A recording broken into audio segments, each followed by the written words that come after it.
Жоқ, киреміз, біз кирелі, бұл жаққа келсек болады да. Анан судья айтса чыга баштайбыз.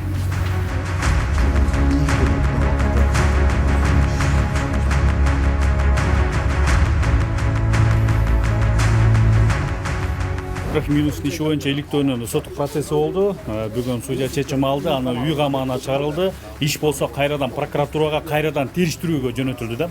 Азыркы учурда өзүңүздөр көрүп жатасыздар, камактан бошотулуп жатат.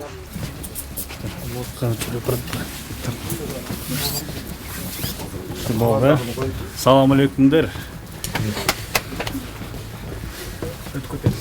Процесс был напряженный, но сегодня было принято справедливое, законное решение. Дело в том, что со стороны следствия были большие нарушения.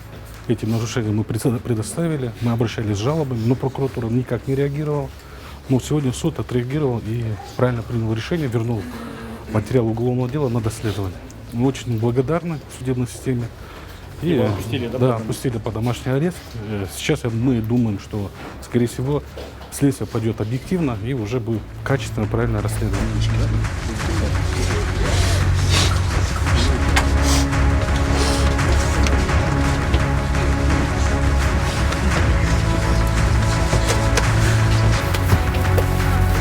Да, я не виновен, я ничего не присваивал, там ложно обвиняют, то, что я мошенническим путем присвоил эти деньги. И то, что да, Сулейман Углизов, Умар Нурахунов, они подставили? Да, они меня подставили, они сказали, чтобы на следствии я молчал, они мне помогут, вытащат, но они меня обманули и подставили.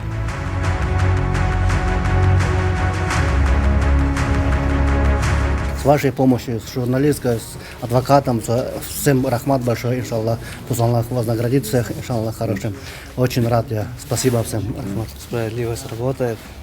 3 месяца просто ни за что держали под стражу. Но у меня все решилось.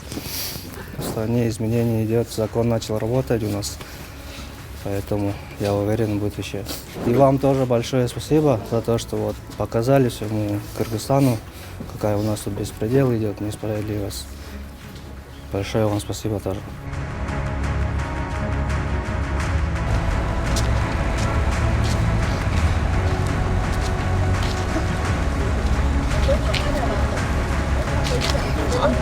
Может,